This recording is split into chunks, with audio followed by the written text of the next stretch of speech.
An observational story written while substitute teaching at a high school. Egbert and Bartholomew, a hero's tale by Israel Bowman. While working as a high school substitute teacher, I had the privilege of watching a neatly groomed 16-year-old student sit comfortably amongst his peers and pick his nose with an intensity that made me fear for his safety. He attacked the offending nostril with the first finger of his right hand so passionately that I feared it would eventually become irretrievable. Now, I only mention the handedness of this spectacle because, I assure you, this finger's counterpart will soon make an appearance in this nasal assault, but we'll get to that soon enough. It seemed to begin innocently enough. I will concede that this grudge match may have had deeper roots than was readily apparent to an uninformed observer such as myself, but for the sake of the story, we shall assume this to be the conflict's genesis, with a nod toward the acknowledgement that to assume as much may very well be as flawed as the idea that the American Civil War began solely as the result of an election. But back to the matter at hand. After handing out the worksheets left by the regular teacher, I sat surveying the room. The young man in question began his assault with a simple strafing of the nose, swiping both nostrils with one deft pass of the hand, followed by an aggressive nostril flare, and subsequent brow furrowing. Of course, such a maneuver wouldn't be complete without a duck-billed lip wiggle. His technique was flawless. The offending particulate, however, must have become sentient, realizing the perilous nature of its occupation of this particular facial cavity, causing it to retreat deeper into the skull, searching out what it must have considered the high ground. Undeterred by his foe's retreat, the young man redoubled his efforts, the right index finger being his obvious weapon of choice. With the practiced ease of 1,000 such encounters, he attempted first contact.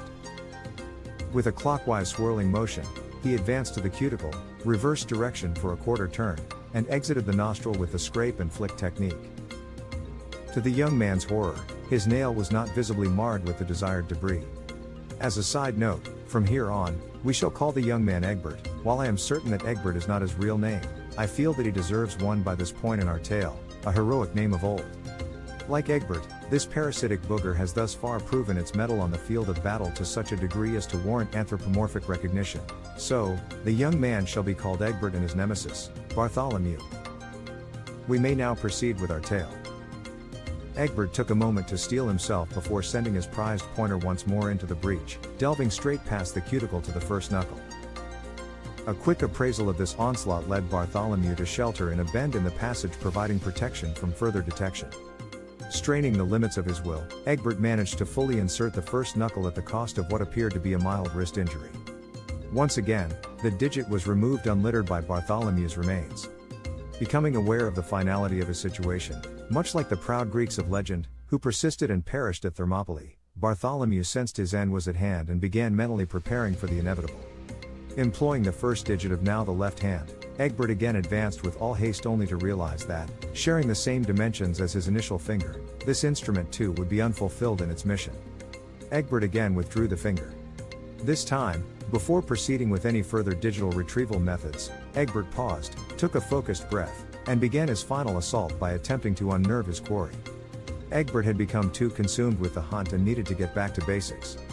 Revisiting a modification of his original technique, with a rarely seen reversal, Egbert began with the quivering duckbill, followed by the furrowing brow, and in a devastating twist, inserted his left pinky as he flared his nostrils, spinning 180 degrees to the left then the right and back again, over and over, clockwise and counter, Diocil and Widdershins, centimeter by centimeter. This pernicious pointed pinky burrowed deeper and deeper until at last, Bartholomew and Egbert collided. With a subtle inhalation of victory, Egbert straightened ever so slightly as a hooked pinky nail snagged its prey, embedding itself into Bartholomew.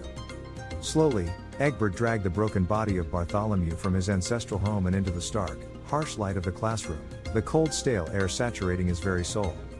Broken and battered, Bartholomew faced his nemesis for the first and last time, before Egbert was to triumphantly smear Bartholomew's broken remains across the desk on his way to the final resting place. Bartholomew was dragged across the dull, lacquered, wooden surface of the classroom desk before being crushed into oblivion on the left denim pant leg of his captor.